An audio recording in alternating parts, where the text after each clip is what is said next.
Hello दोस्तों, कैसे हैं आप सब। स्वागत है आप सभी का कॉमिक वर्ल्ड चैनल पर। तो चलिए दोस्तों शुरू करते हैं तुलसी कॉमिक्स में 6 इंच का बौना।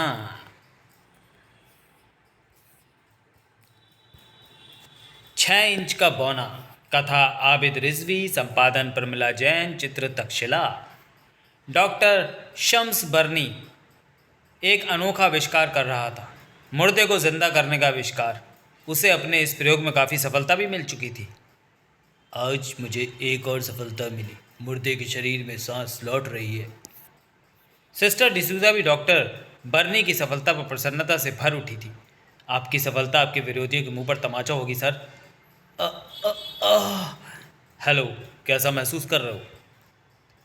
मैं कहाँ हूँ? आप कौन हैं? डॉक्टर बर्नी का संकेत पाकर नर्स ने उसके जिस्म से सिरिंजें अलग कर दी। मुझे अपना दोस्त समझो, बताओ कैसा महसूस कर रहे हो? हर ओर सन्नाटा, खामोशी। डॉक्टर ने प्रसन्नता के साथ नर्स डिसूजा को चार्ट भरने का इशारा किया। सोच समझ सकता है। क्या मैं बच गया? मुझे क्यों बचा लिया गया डॉक्टर? मैं तो मर जाना चाहता था। डॉक्टर ने उसकी बातों पर कोई ध्यान नहीं दिया। क्या तुम्हें भूख प्यास लग रही है? भूख प्यास? भूख और गरीबी के कारण ही तो मैं आत्महत्या के लिए मजबूर हुआ। दुनिया वालों को मुझ जैसों की कब ज़रूरत है? मैं जानना चाहता हूँ तुम्हें भूख लग रही है या नहीं। हाँ, पर क्या मुझ पर आत्महत्या का मुकदमा चलाया जाएगा डॉक्टर? यह दुनिया कैसी निर्दयी है। भूख, गरीबी और तंगी से अगर कोई मरना चाहे तो उसे मरने भी नहीं दिया जाता। इस बेचारे को क्या मालूम उसने टेम्परेरी ज़िंदगी पाई है, डॉक्टर के तजुर्बे पर टिकी हुई ज़िंदगी। लेटे लेटे थक गए होगे, उतर कर यहाँ मेरे पास आओ। उसने मेज के नीचे पैर उतारे ही थे कि खुद को निर्वस्त्र पाया। झट ऑपरेशन टेबल की चादर खींचकर कमर के इर्द गिर्द लपेट ली उसने। यह आभास भी जीवित। मेरे कपड़े कहाँ हैं? इसकी लावारिस लाश को तो ठीक से कफन भी नसीब ना हुआ था। डॉक्टर साहब, मेरे कपड़े? कपड़े दूसरे कमरे में हैं। चलो मेरे साथ चलो, मुझे अपने बारे में बताओ। डॉक्टर की हमदर्दी पाकर उसने अपने बारे में बताना आरंभ किया। मेरा नाम शमशेर है। गरीब माँ बाप के घर जन्म लिया। 11 भाई बहनों में सबसे बड़ा। गरीबी से तंग आ गया तो नदी में कूदकर आत्महत्या कर बैठा। स्मरण शक्ति भी ठीक काम कर रही है। डॉक्टर बर्नी शमशेर के शव को कब्र से निकाल कर लाया था। अचानक, अरे मेरा दिल बैठ रहा है डॉक्टर। मुझे कुछ अजीब सा महसूस हो रहा है। इसे भी ज़्यादा देर तक जिंदा नहीं रखा जा सका। अब तुम फिर मुर्दा हो गए शमशेर। यहाँ लाई गई पहले की लाशों की तरह इस लाश का भी नामो निशान मिटा देना चाहिए, एक गुप्त तहखाने में। Goodbye Shamsher. Acid tank में लाश गोश्त हड्डी सहित 10 मिनट में गलकर पानी बन जाएगी। काश लाश ठिकाने लगाने के बाद। सर्जन पाशा, एक ना एक दिन मैं तुम्हें अपनी योग्यताओं को स्वीकार करा कर ही रहूँगा। कुछ साल पहले डॉक्टर बर्नी सिविल हॉस्पिटल का माना हुआ सर्जन था। उसकी सफलता पर उसके सीनियर उससे चिढ़ने लगे थे। आज के इस ऑपरेशन की सफलता की खबर सुनकर चीफ सर्जन पाशा के सीने पर सांप लूट जाएगा एक दिन। यह प्रदेश के शिक्षा मंत्री एस.सी. देसाई के ऑपरेशन का चार्ट है। इसे मैंने काफ़ी मेहनत से तैयार किया है ताकि आप लोगों को मेरे अनुभव का काम मिल सके। अहंकार भरी भाषा। चीफ सर्जन पाशा ने महसूस किया कि डॉक्टर बर्नी उसकी बातों पर ध्यान नहीं दे रहा है। क्या बात है मिस्टर बर्नी, आप मेरी बातों में रुचि नहीं ले रहे हैं? मूर्खतापूर्ण बातों में मैं रुचि नहीं लिया करता। व्हाट? यह क्या बकवास है? मरीज से आपकी दुश्मनी तो नहीं चीफ? आप कहना क्या चाहते हैं? आपने मिस्टर देसाई के किए मेजर ऑपरेशन का जो प्रोग्राम बनाया वह बकवास है। ऑपरेशन की बजाय रीढ़ की हड्डी से गंदा पानी निकाल दिया जाना कहीं बेहतर है। तुम्हें अभी ऐसे नाजुक मामलों का तजुर्बा नहीं। क्या अब मुझे तुमसे सीखना पड़ेगा mister surgeon Pasha? Get out, I say get out. मैं इस बदतमीजी के खिलाफ सख्त एक्शन लूँगा। तुम सब गवाह रहना। मुझे तुम्हारे एक्शन की परवाह कब है सर्जन पाशा? उसके अशिष्ट व्यवहार की जांच हेतु विभागीय कमीशन बैठा। डॉक्टर बर्नी की आशा के अनुरूप मंत्री देसाई के ऑपरेशन में मृत्यु हो गई थी। ऑपरेशन सर्जन पाशा के हाथों हुआ था। बर्नी ने उस ऑपरेशन के संबंध में न केवल देश के बल्कि विदेश के एक्सपर्ट सर्जनों की राय मालूम कर ली थी। ये है वो रिपोर्ट है जो इस बात को साबित करती है कि मिस्टर देसाई की मौत गलत ऑपरेशन से हुई। समाचार पत्रों में इनकी कॉपियाँ छापने हेतु मैंने अभी नहीं दी हैं। आप ऐसा नहीं करेंगे मिस्टर बर्नी? बिल्कुल नहीं करूँगा, क्योंकि स्वास्थ्य विभाग की प्रतिष्ठा बचाना मेरा कर्तव्य है। इसने देसाई की मृत्यु के मामले में पूरा स्कैंडल बम बनाकर रख रखा है। इस मामले में सहयोग कर आप समझदारी का परिचय देंगे? क्यों नहीं, आपसी सहयोग पर ही ये संसार चलता है। आखिर इंक्वायरी कमीशन और बर्नी के बीच खामोशी के साथ एक समझौता हुआ। हम इस नतीजे पर पहुंचे हैं कि आपके विरुद्ध की गई हर कार्रवाई वापस ले ली जाए। बदले में आप देसाई के ऑपरेशन का स्कैंडल नहीं बनाएंगे। Thanks sir.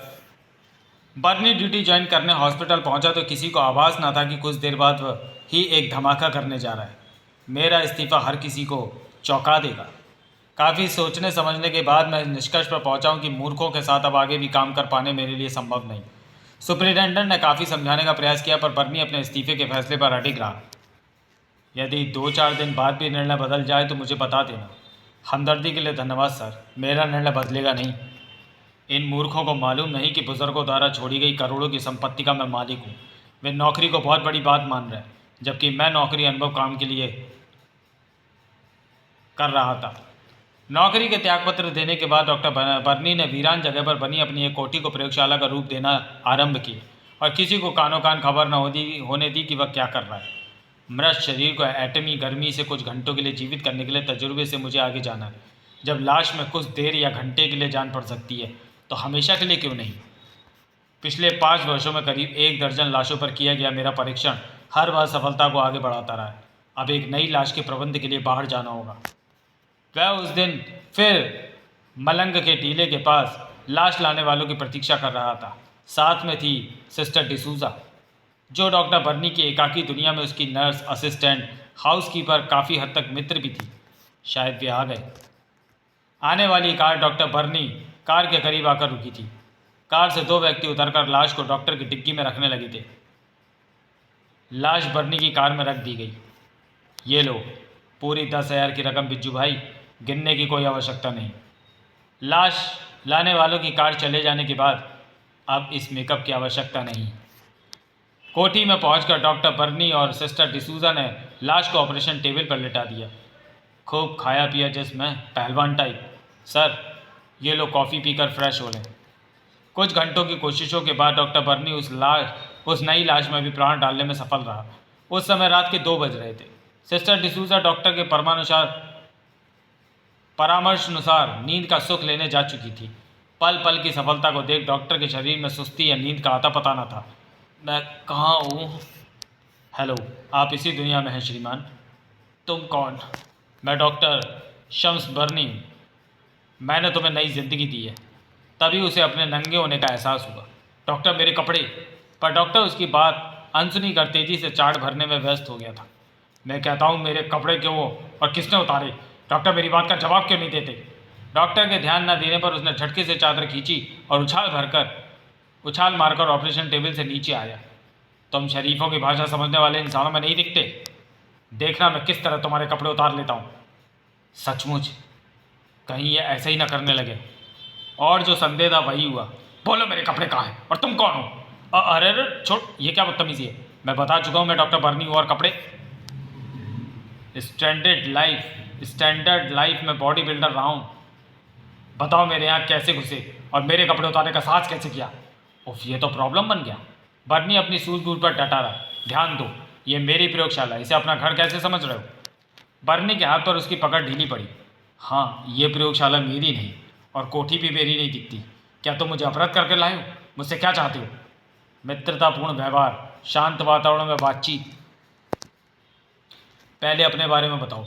मित्रता हर राह चलते से नहीं हो जाती। मैं एक वैज्ञानिक हूँ। चलो मान लिया तुम वैज्ञानिक हो, पर मैं किस तरह यहाँ पहुँचा? अपने बारे में ध्यान दो, सब कुछ याद आ जाएगा। मेरी स्मरण शक्ति हमेशा ठीक रही है। मैं प्रोफेसर बाकर हूँ। यह प्रयोगशाला काफ़ी शानदार है डॉक्टर। प्रोफेसर बाकर? विख्यात वैज्ञानिक? सिविल हॉस्पिटल में सर्विस के दिनों में उसने प्रोफेसर बाकर का नाम सुना था। अमेरिका की धरती पर भारतीय वैज्ञानिक प्रोफेसर बाकर का नाम खूब चमका था। रेडियो पर कल प्रोफेसर बाकर की मौत का संक्षिप्त समाचार सुना था। अवश्य मेरे आदमी आज उसी की लाश लेके आए हैं। आज से पहले क्या तुमने मेरा नाम नहीं सुना? आप विश्वविख्यात वैज्ञानिक हैं प्रोफेसर। रसायन शास्त्र को आपने नई दिशा दी है। आदमी समझदार हो। हमारी तुम्हारी मित्रता हो सकती है। अवश्य, पर क्या आप बताएंगे प्रोफेसर कि आपकी मृत्यु कैसे हुई? अच्छा मजाक कर लेते हो। मैं अच्छा भला तुम्हारे सामने खड़ा हूँ और तुम होगी। व्यस्तता के कारण पिछले 2-3 दिनों का समाचार पत्र नहीं देख पाया।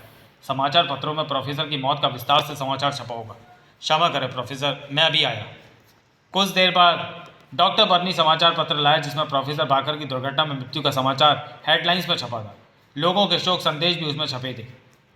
लीजिए, समाचार पत्रों में आपकी मृत्यु का समाचार काफ़ी विस्तार से छपा है प्रोफेसर। अत्याधुनिक प्रयोगशाला। समाचार पत्रों के अनुसार वह कोई रहस्यमय प्रयोगशाला में प्रयोग करते हुए जहरीली गैस का शिकार हो गया था। अरे हाँ, मैं तो अपनी प्रयोगशाला में था। प्रयोग करते समय गैस की ट्यूब मेरे चेहरे के करीब फटा था। वह गैस जानलेवा थी। महान आश्चर्य, मैं जिंदा हूँ। यह मौत के बाद की जिंदगी है। व्हाट? क्या तुम मुझ जैसे इंसान को यह जताना चाहते हो कि मैं मरकर परलोकवासी हुआ और तुम नरकदूत मेरे साथ हो? मुझे इस किस्म का मजाक पसंद नहीं। मेरी पूरी बात सुने बगैर आप कुछ भी ना समझ सकेंगे प्रोफेसर। जल्दी सुनाओ। डॉक्टर बर्नी ने उसे बताया कि किस तरह उसने सिविल हॉस्पिटल की सर्विस छोड़ी, किस तरह मृत शरीर में एटमी गर्मी छोड़कर दौड़ाकर वह उसमें प्राण डालने का प्रयोग कर रहा है। मेरे किराए के आदमी इस बात को जाने समझे बगैर कि तुम कौन हो, तुम्हारी लाश कब्र से उखाड़कर मेरे पास ले आए। मैंने अपने प्रयोग से तुम्हारे मृत शरीर में नए प्राण फूका। अभी तुम्हारा प्रयोग ही चल रहा है।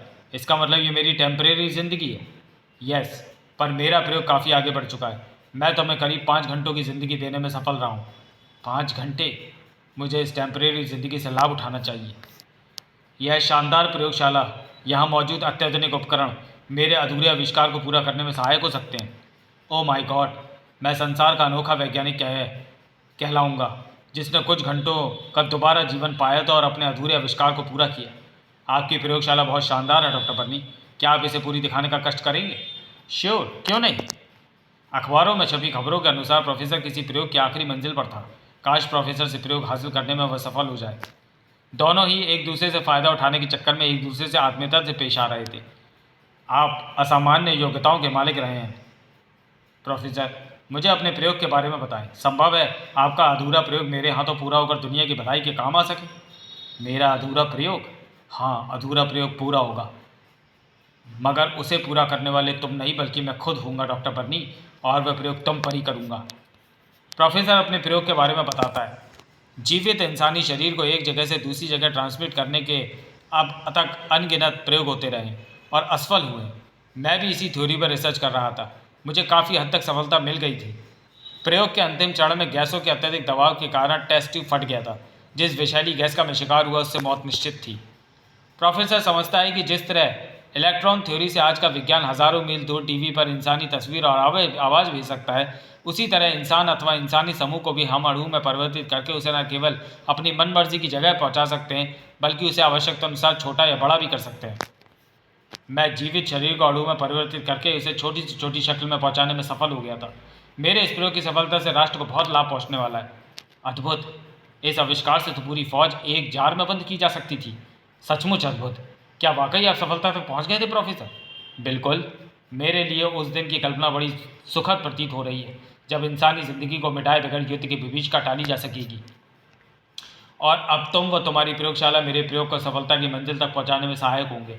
डॉक्टर, मेरी ज़िंदगी में अभी शायद 4 घंटे बाकी हैं। प्रोफेसर के चेहरे पर उन्माद भरे भाव क्यों? मैं अब तक जीव जंतुओं को अणु में बदलने का और उन्हें अपनी मर्जी का रूप देने का प्रयोग करता रहा हूँ। इंसान के रूप में तुम पर प्रयोग करूँगा। यह क्या बकवास है प्रोफेसर? प्रोफेसर बर्नी वहाँ से भाग खड़ा हुआ।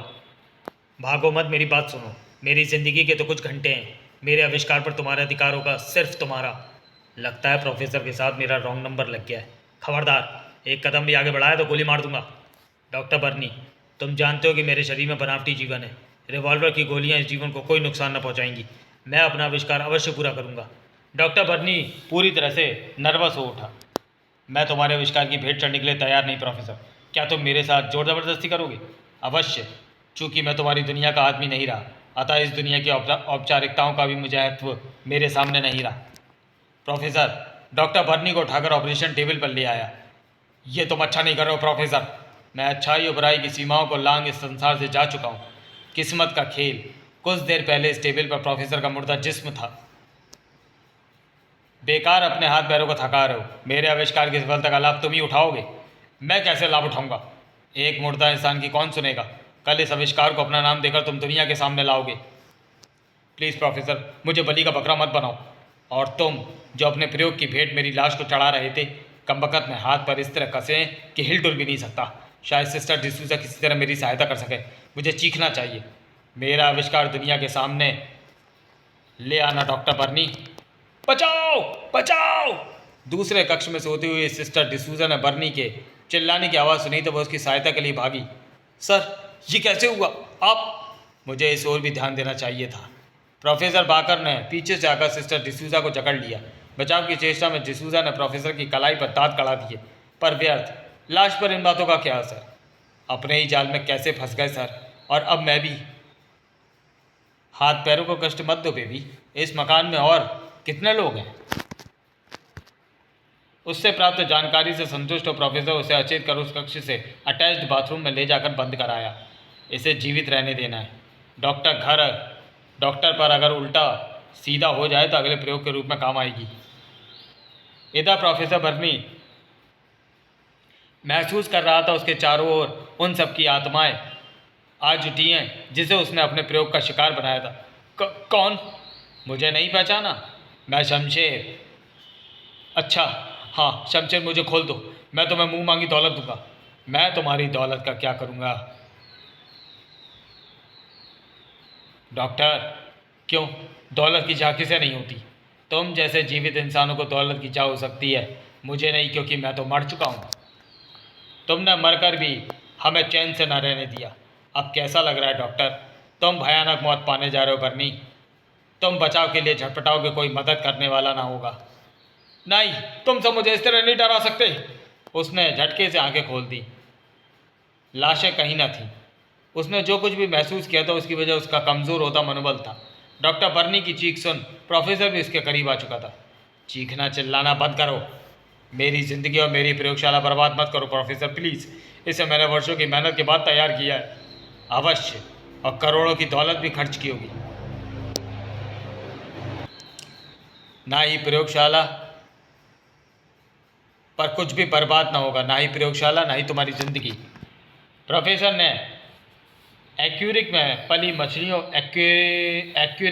मछलियों पर अपना प्रयोग दिखाने का इरादा बनाया। डॉक्टर बर्नी, मेरा प्रयोग देखो। मैं एक्यूरिक में तैरती इन मछलियों को टेस्ट ट्यूब में पहुंचाने जा रहा हूँ। देखो, ये मैंने हाइड्रोफ्यूनिक नेगेटिव गैस छोड़ी। गैस ने एक्यूरिक को छुआ ही ताकि मछलियाँ लुप्त हो गई, और ये पॉजिटिव। मछलियों ने टेस्ट ट्यूब में पहुँच गई। मछलियों का आकार इतना छोटा है कि न माइक्रोस्कोप से ही देखा जा सकता है। देखा मेरा प्रयोग डॉक्टर बर्नी? एक्वेरियम से किसी तालाब की पूरी मछलियाँ इस टेस्ट ट्यूब में मेरे समेटी जा सकती हैं। विस्मयजनक। मेरी बात को ध्यान से सुनो डॉक्टर। जीवित शरीर आग, पानी और हवा व कुछ गैसों का सम्मिश्रण है। अगर इन चीज़ों को अलग अलग कणों में तोड़कर वातावरण में बिखेर दिया जाए तो क्या वे इलेक्ट्रॉन न कहलाएंगे? इसकी बकवास सुनते हो छुटकारे का उपाय सोचना चाहिए। जीव के बिखरे कणों को हाइड्रोफ्यूनिक गैस छोड़कर एक जगह एकत्रित कर कैद कर दिया जाता है। कम मात्रा में गैस छोड़ने पर सूक्ष्म शरीर, ज़्यादा मात्रा में गैस छोड़ने पर बड़ा शरीर। ओ गॉड, ये संकी प्रोफेसर न जाने क्या करने जा रहा है। मैं इन मछलियों को इनके असली रूप में टेस्ट ट्यूब में एक्वेरियम में पहुंचा रहा हूँ। सचमुच मछलियाँ अपनी पूर्व अवस्था में आ गई। देखी मेरी प्रयोग की सफलता, जो हाइड्रोक्यूनिक गैस के कारण मिल सकी। यह गैस मैंने आपकी इस मशीन से ही तैयार की। आपकी यह मशीन अद्भुत है डॉक्टर बर्नी, पर मैं तो इस मशीन से ऑक्सीजन प्राप्त करने का कार्य करता हूँ। ये तो अपनी अपनी योग्यताओं की बात है। तुम इससे ऑक्सीजन तैयार करते थे और मैंने कई गैसों का सम्मिश्रण तैयार किया। मैंने मशीन से गैस ट्यूब लगा दी। इसे स्टार्ट करने जा रहा हूँ, तैयार हो जाओ। प्रोफेसर प्लीज़ ठहरो। सोचो प्रोफेसर, कहीं कुछ गड़बड़ हो गई तो? वह आखिरी गड़बड़ थी जिसकी वजह से मुझे अपनी जान से हाथ धोना पड़ा। अब कोई गड़बड़ ना होगी। प्रोफेसर ने मशीन स्टार्ट कर दी। यह हाइड्रोफ्यूनिक नेगेटिव है। मैं इसे 7 नंबर चैनल से प्रवेशित कर रहा हूँ। अच्छी तरह याद कर लो डॉक्टर, चैनल 7। कहीं से भी किसी प्रकार की आशा नहीं। रोशनी की तरंगों के साथ गैसों से बनी बर्नी के शरीर को छुआ सारे शरीर में कपकपाहट दौड़ गई। लगता है मेरा अस्तित्व शून्य होता जा रहा है। अब तुम महसूस करना आरंभ करोगे कि तुम्हारे शरीर के करोड़ों कण होकर हवा में बिखर रहे हैं। गैस ने डॉक्टर का हाथ छुआ ही था कि वह कणों की शक्ल में बिखर गया। क्या तुम इस जार में आना पसंद करोगे डॉक्टर? प्रोफेसर! देखते देखते सारा शरीर भी लुप्त हो गया। अरे, मेरा अस्तित्व पंख से भी ज़्यादा हल्का होकर हवा में तैर रहा है। तुम्हारा अस्तित्व इस समय अदृश्य है डॉक्टर बर्नी, तुम्हें सिर्फ महसूस किया जा सकता है। मैं पॉजिटिव गैस का इस्तेमाल कर तुम्हें जार में पहुंचा रहा हूँ। डॉक्टर बर्नी का अस्तित्व 1.5 फुट के जार में यूं समाने लगा जैसे कुएं में बाल्टी। समस्त कणों के जार में सिमटते ही डॉक्टर बर्नी का जीवित शरीर उभर पड़ा। वह शरीर जार में कैद है 6 इंच के बौने का शरीर था। ओ प्रोफेसर, जल्दी से मुझे यहाँ से निकालो, दूसरा प्रयोग पूरा कर डालो। हा हा हा, मेरा प्रयोग पूर्णतः सफल हुआ। बोतल में कैद जिन्न की कल्पना साकार हुई। क्या तुम मेरी आवाज़ सुन रहे हो डॉक्टर बर्नी? हाँ सुन रहा हूँ, और अब मुझे बाहर निकाल लो। तुम शायद कुछ कह रहे हो डॉक्टर, पर तुम्हारी आवाज़ बाहर नहीं आ पा रही। जोर से बोलो डॉक्टर बर्नी, मुझे बाहर निकालो प्लीज़। जोर से कहो, क्या कह रहे हो? प्रोफेसर, समय मत खराब करो, मुझे पूर्व स्थिति में पहुँचाओ। किट किट की हल्की ध्वनियाँ, काश मैं तुम्हारी आवाज़ सुन सकता डॉक्टर बर्नी। शीशे की नली डॉक्टर तो पहुँचाता हूँ, संभव है सीमित तरंगों के माध्यम से डॉक्टर की आवाज़ मुझ तक पहुँच सके। ओ गॉड, क्या प्रोफेसर का इरादा मेरा सर तोड़ने का है? इधर सिस्टर डिसूजा को जब होश आया, लगातार की गई कोशिशों के कारण बंधन ढीला पड़ा। मुझे इसका शीघ्रता से लाभ उठाना चाहिए। हाथ आज़ाद होते ही सिस्टर डिसूजा ने सारे बंधन खोल दिए और दरवाज़ा बाहर से बंद होने के कारण रोशनदान से नीचे कूद गई। वह सड़क पर पहुंचकर भागने लगी। Help help! बौखलाहट में सिस्टर डिसूजा कुछ दूर जाकर लड़खड़ा कर गिर पड़ी। तभी फ्लाइंग स्क्वाड वालों की नज़र उस पर पड़ी। क्या बात है, क्या हुआ? पुलिस की सहायता लेकर कोठी में जाना चाहिए। इधर प्रयोगशाला में ये मुझे क्या हो रहा है? मेरा दिल, थैंक्स गॉड, बाल बाल बचा। बाहर निकलने के लिए मुझे इस नाली का सहारा लेना होगा। लगता है मेरे शरीर से हवा निकलती जा रही है और मेरा भार हल्का होता जा रहा है। अरे, इसकी ज़िंदगी ख़त्म होने जा रही है। अलविदा डॉक्टर शम्स बर्नी, अलविदा। नहीं, मुझे किसके सहारे छोड़े जा रहा है प्रोफेसर? इधर बर्नी ने नली के सहारे जार से बाहर आने का प्रयास किया, मगर असंतुलित जार नीचे गिरकर टूटा और डॉक्टर बर्नी का शरीर रक्त रंजित हो उठा। सिस्टर डिसूजा पुलिस सहायता लेकर पहुंची तो देर हो चुकी थी। यही वह मुर्दा है जनाब, जिसने बॉस को बंधनों में कैद किया था, और यह लाश डॉक्टर बर्नी की है। यह इनका शरीर इतना छोटा क्यों हुआ मालूम नहीं। हाँ, यह प्रोफेसर बाकर का शव है, पर यह कब्र से उठकर यहाँ कैसे आ गई? डॉक्टर बर्नी की लाश की शिनाख्त हो गई। उसकी लाश वैज्ञानिकों को सौंप दी। वैज्ञानिकों के लिए बर्नी का मृत शरीर का जुगवा साबित हुआ। काफ़ी परीक्षणों के बाद भी प्रोफेसर बाकर के अनुसंधान का रहस्य न जान सके। समाप्त। तो चलिए दोस्तों, वीडियो को यहीं समाप्त करते हैं। मिलते हैं तुलसी कॉमिक्स की किसी अगली कॉमिक्स में अगले वीडियो में। तब तक के लिए धन्यवाद।